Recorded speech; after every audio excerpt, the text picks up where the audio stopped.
Premier élément, par rapport à l'héritage. Le respect que l'on doit aux parents ne doit pas être confondu avec le fait de ne pas questionner le savoir. Respecter, ce n'est pas suivre aveuglément. Respecter, c'est je prends de toi ce que tu me donnes, et si j'y crois, je suis, mais si j'ai un doute, je l'exprime. Mon respect n'est pas dans l'imitation, il est dans ce que je disais tout à l'heure, c'est aussi la pensée critique. Et donc, dès qu'on a un doute par rapport à ça, ce serait faux de penser que le seul respect que l'on doit aux parents, c'est de répéter ce qu'ils ont dit. Non, c'est pas ça. Par rapport à nos enfants, ce que les parents doivent comprendre, c'est aussi la capacité et l'autonomie qu'ils ont à poser des questions. Et le respect que l'on se doit à soi, c'est de poser des questions à la bonne personne. Oui ? Donc, une personne qui a acquis une autonomie, et puis qui va poser des questions à des gens qui n'ont pas les moyens de répondre en se disant bah, « tu vois bien, c'est pas clair », et qui se convainc par la nature de la réponse, de la pertinence de sa question, c'est quelqu'un qui est impertinent avec ses parents et pas pertinent dans sa quête de savoir. Donc le P de pertinence est parti. Et après, la troisième étape, c'est là où on essaye de faire un travail. On ne sera peut-être pas convaincu. On a le droit de ne pas être convaincu, mais on n'a pas le droit de ne pas chercher. Donc il faut chercher les réponses, il faut être en quête de savoir. À la lecture du Coran, à l'écoute du Coran, dans le sens du Coran, c'est vrai que pour moi, cette conviction, elle n'est pas simplement intellectuelle, elle est spirituelle. C'est-à-dire que ce n'est pas uniquement mon intelligence qui dit ça vient de Dieu, mais mon cœur me dit ça. Et plus que ça encore, c'est-à-dire qu'il y a des choses que le Coran, ce n'est pas un livre que l'on lit, c'est Dieu qui nous envoie un miroir dans lequel on se lit. Oui ? On ne lit pas le Coran nous lit, dans la façon dont on le lit. Et Allah nous révèle à nous-mêmes, jamais je n'ai lu 2 fois le Coran de la même façon, parce que je n'ai jamais été le même à le lire. Mais le Coran, il me parle de façon différente. Et il a une puissance évocatrice. Il y a des gens qui sont venus à Dieu uniquement par le Coran. Il y en a d'autres, effectivement, ils le lisent, mais là où vous avez raison, c'est qu'il ne faut jamais éviter ces questions-là. Il ne faut pas faire semblant. Je n'ai pas cette question. Mais dès qu'on les a, ces questions, il faut chercher. Et il faut chercher avec les bonnes personnes. D'abord, nous avons tous 2 savoirs à améliorer, toujours. En fait, on en a 3. Le premier, celui par lequel j'ai commencé, chacun d'entre nous est engagé à un savoir auquel elle ou il ne peut pas éviter, c'est le savoir de soi. C'est ça, la connaissance personnelle.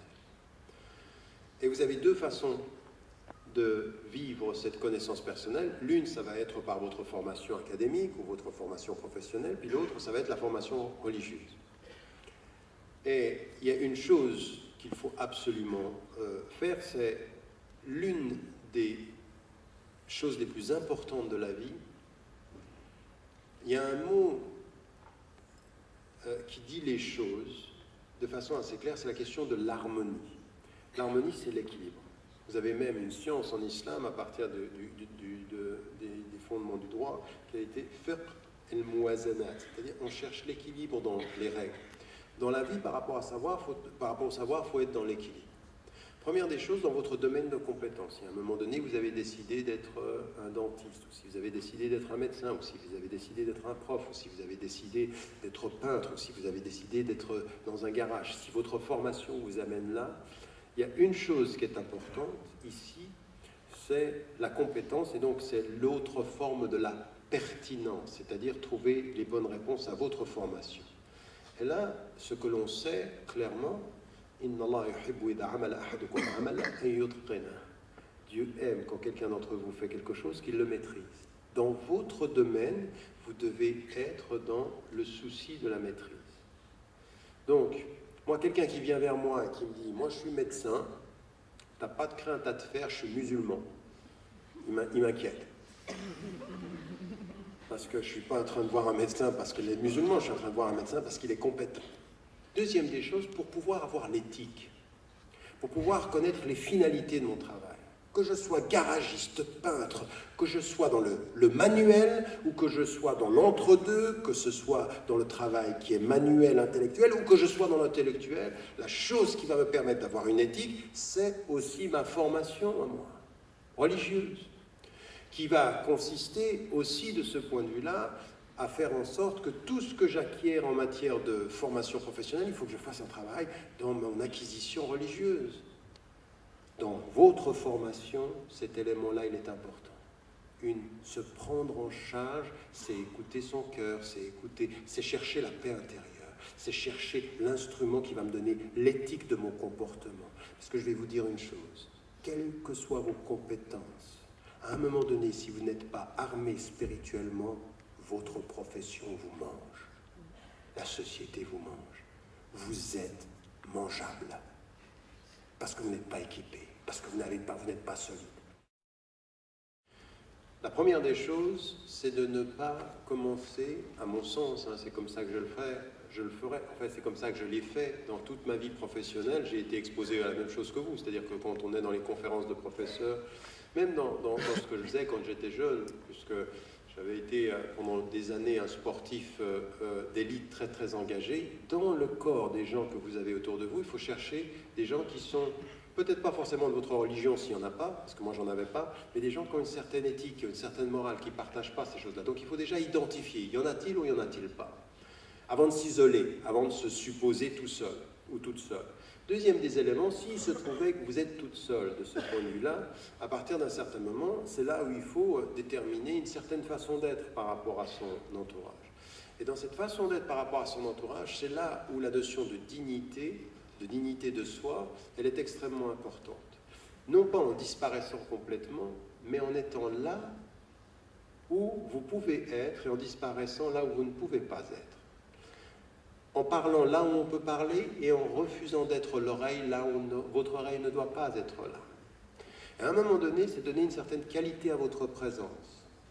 Et ça veut dire qu'effectivement, quand vous êtes toute seule sur le domaine du travail, ça demande une vigilance supplémentaire, un travail de protection. Raison pour laquelle je ne pense pas qu'on soit toujours seul comme ceci dans le champ du travail. On peut toujours trouver une ou deux personnes qui peuvent comprendre. Mais s'il s'avérait que vous êtes seul, à un moment donné, il faut savoir déterminer. Et ça, c'est une attitude préventive.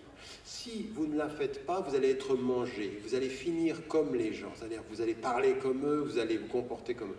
C'est préventif, c'est-à-dire c'est un dispositif psychologique qu'on se donne en disant il y a des choses que l'on fait, il y a des choses que l'on ne fait pas. Mais attention, vous serez mal compris si vous disparaissez de tout.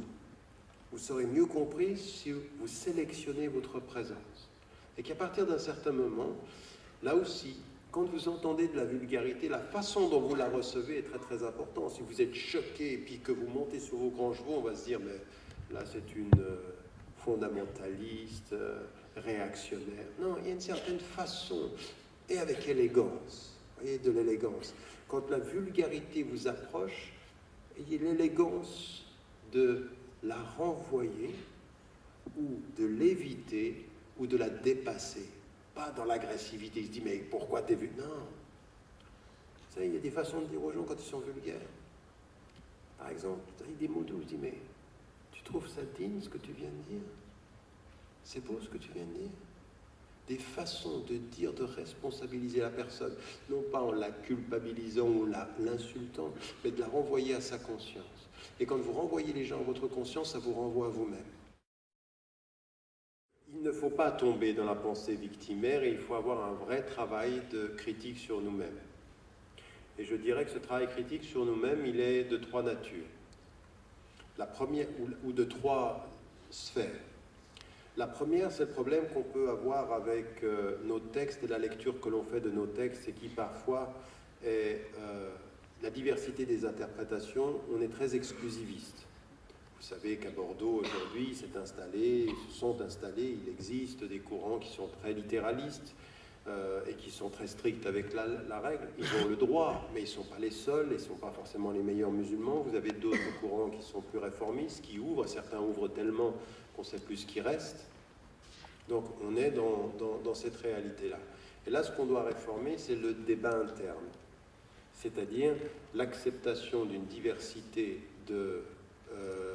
d'interprétation, mais il y a des droits bêtes aussi. C'est-à-dire on ne peut pas tout se permettre au nom de la diversité, on ne peut pas commencer à faire dire aux textes qu'ils ne disent pas. Mais il faut un débat.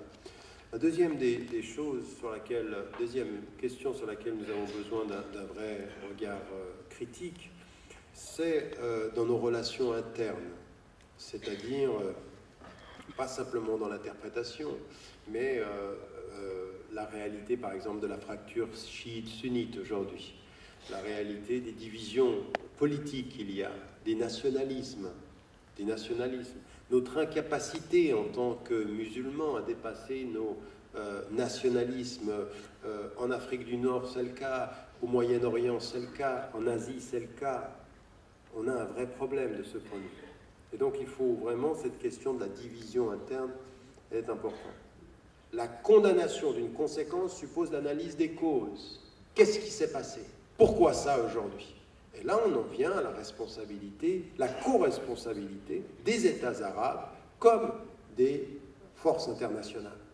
Parce qu'au bout du compte, qui nous a menti en Irak? Qui nous a dit qu'il y avait des armes de destruction massive? Qui, devant l'ONU, a trompé le monde et le reconnaît maintenant, Colin Powell? Qui est allé détruire ce pays?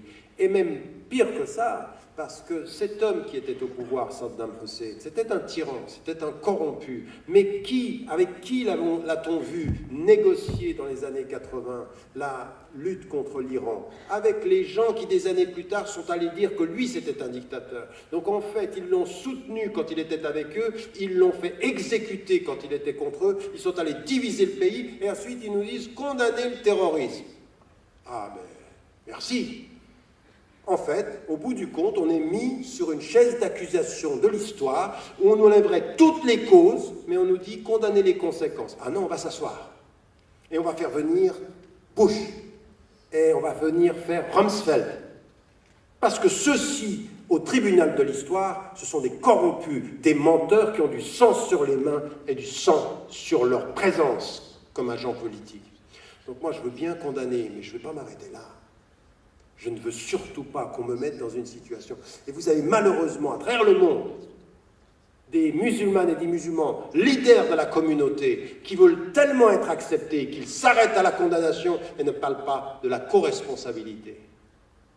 Oui, j'ai condamné le 11 septembre, mais de quel droit on part avec des avions détruire des innocents afghans en nous disant ils payent le prix du 11 septembre. Depuis quand le sang des Afghans peut-il être réduit? En plus, à cause d'un homme que le gouvernement américain a aidé à se rendre en Afghanistan et qui s'appelle Ben Laden, et dont on a les preuves qu'il était soutenu par les Américains avant qu'il devienne l'ennemi. Et on veut simplement qu'on condamne les causes. Il faut qu'on s'arrête à devenir les bénis-oui-oui de la politique internationale qui condamnent dans l'instant et perdent la mémoire du temps. Et vous avez des musulmans qui sont d'accord là-dessus. Non, non, non, non, non, non. Ça ne peut pas être. Donc le travail critique, on doit le faire, mais on doit le faire avec une conscience claire. Mon plus grand problème avec les musulmans français, les Français musulmans, ce n'est pas leur manque de connaissances, c'est souvent leur manque de courage, à vouloir se faire accepter, à être les gentils.